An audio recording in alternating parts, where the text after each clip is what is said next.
प्रभु दर्शन 85 channel पर आपका स्वागत है। किसी नगर में एक धनी व्यापारी रहता था। दूर दूर तक उसका व्यापार फैला हुआ था।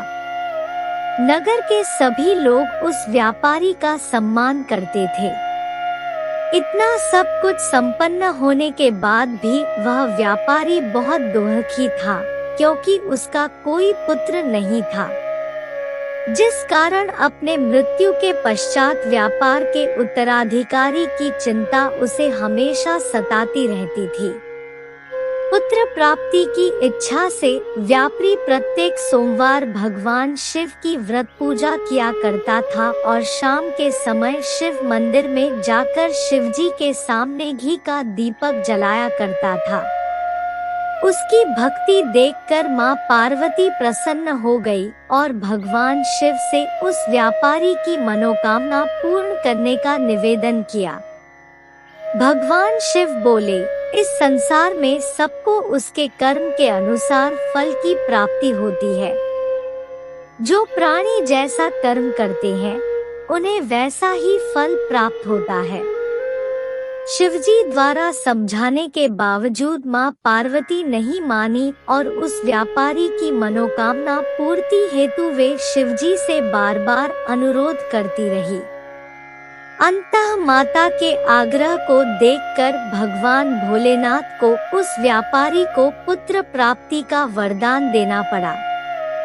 वरदान देने के पश्चात भोलेनाथ माँ पार्वती से बोले, आपके आग्रह पर मैंने पुत्र प्राप्ति का वरदान तो दे दिया, परंतु इसका यह पुत्र 16 वर्ष से अधिक समय तक जीवित नहीं रहेगा।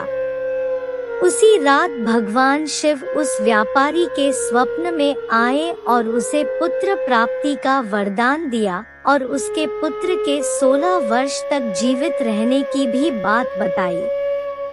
भगवान के वरदान से व्यापारी को खुशी तो हुई, लेकिन पुत्र की अल्पायु की चिंता ने उस खुशी को नष्ट कर दिया। व्यापारी पहले की तरह सोमवार के दिन भगवान शिव का विधिवत व्रत करता रहा। कुछ महीनों के बाद उसके घर एक अति सुंदर बालक ने जन्म लिया और घर में खुशियां ही खुशियां भर गई। बहुत धूमधाम से पुत्र जन्म का समारोह मनाया गया, परंतु व्यापारी को पुत्र जन्म की अधिक खुशी नहीं हुई, क्योंकि उसे पुत्र की अल्पायु के रहस्य का पता था। जब पुत्र 12 वर्ष का हुआ तो व्यापारी ने उसे उसके मामा के साथ पढ़ने के लिए वाराणसी भेज दिया। लड़का अपने मामा के साथ शिक्षा प्राप्ति हेतु चल दिया। रास्ते में जहाँ भी मामा भांजे विश्राम हेतु रुकते, वहीं यज्ञ करते और ब्राह्मणों को भोजन कराते। लंबी यात्रा के बाद मामा भांजे एक नगर में पहुँचे। उस दिन नगर के राजा की कन्या का विवाह था, जिस कारण पूरे नगर को सजाया गया था। निश्चित समय पर बारात आ गई, लेकिन वर का पिता अपने बेटे के एक आंख से काने होने के कारण बहुत चिंतित था। उसे भय था कि इस बात का पता चलने पर कहीं राजा विवाह से इनकार न कर दे, इससे उसकी बदनामी भी होगी। जब वर के पिता ने व्यापारी के पुत्र को देखा तो उसके मस्तिष्क में एक विचार आया। उसने सोचा, क्यों ना इस लड़के को दूल्हा बनाकर राजकुमारी से विवाह करा दूं। विवाह के बाद इसको धन देकर विदा कर दूंगा और राजकुमारी को अपने नगर ले जाऊंगा। वर के पिता ने लड़के के मामा से इस संबंध में बात की। मामा ने धन मिलने के लालच में वर के पिता की बात स्वीकार कर ली। लड़के को दूल्हे का वस्त्र पहनाकर राजकुमारी से विवाह कर दिया गया। राजा ने बहुत सारा धन देकर राजकुमारी को विदा किया।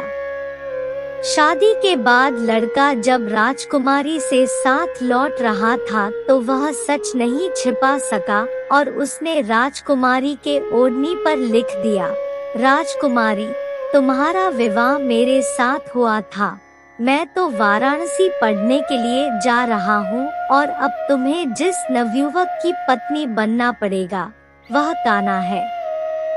जब राजकुमारी ने अपनी ओढ़नी पर लिखा हुआ पढ़ा तो उसने काने लड़के के साथ जाने से इनकार कर दिया। राजा को जब ये सब बातें पता लगी तो उसने राजकुमारी को महल में ही रख लिया। उधर लड़का अपने मामा के साथ वाराणसी पहुंच गया और गुरुकुल में पढ़ना शुरू कर दिया। जब उसकी आयु 16 वर्ष की हुई तो उसने यज्ञ किया। यज्ञ के समाप्ति पर ब्राह्मणों को भोजन कराया और खूब अन्न वस्त्र दान किए। रात को वह अपने शयन कक्ष में सो गया। शिव के वरदान के अनुसार शयनावस्था में ही उसके प्राण खेड़ू उड़ गए। सूर्योदय पर मामा मृत भांजे को देखकर रोने पीटने लगा। आसपास के लोग भी एकत्र होकर दुहक प्रकट करने लगे। लड़के के मामा के रोने विलाप करने के स्वर समीप से गुजरते हुए भगवान शिव और माता पार्वती जी ने भी सुने। माता पार्वती ने भगवान से कहा, प्राणनाथ, मुझे इसके रोने के स्वर सहन नहीं हो रहे। आप इस व्यक्ति के कष्ट को अवश्य दूर करें। भगवान शिव ने माता पार्वती के साथ अदृश्य रूप में समीप जाकर देखा तो भोलेनाथ माता पार्वती से बोले, यह तो उसी व्यापारी का पुत्र है जिसे मैंने 16 वर्ष की आयु का वरदान दिया था। इसकी आयु पूरी हो गई है। माँ पार्वती ने फिर भगवान शिव से निवेदन कर उस बालक को जीवन देने का आग्रह किया।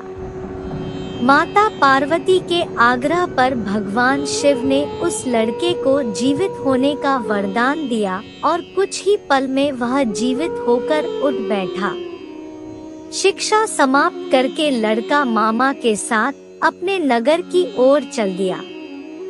दोनों चलते हुए उसी नगर में पहुँचे जहाँ उसका विवाह हुआ था। उस नगर में भी यज्ञ का आयोजन किया। समीप से गुजरते हुए नगर के राजा ने यज्ञ का आयोजन देखा और उसने तुरंत ही लड़के और उसके मामा को पहचान लिया। यज्ञ के समाप्त होने पर राजा मामा और लड़के को महल में ले गया और कुछ दिन उन्हें महल में रखकर बहुत सा धन, वस्त्र आदि देकर राजकुमारी के साथ विदा कर दिया। इधर भूखे प्यासे रहकर व्यापारी और उसकी पत्नी बेटे की प्रतीक्षा कर रहे थे। उन्होंने प्रतिज्ञा कर रखी थी कि यदि उन्हें अपने बेटे की मृत्यु का समाचार मिला तो दोनों अपने प्राण त्याग देंगे, परंतु जैसे ही उसने बेटे के जीवित वापस लौटने का समाचार सुना तो वह बहुत प्रसन्न हुआ।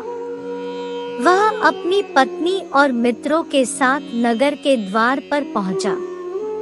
अपने बेटे के विवाह का समाचार सुनकर पुत्रवधू राजकुमारी को देखकर उसकी खुशी का ठिकाना न रहा।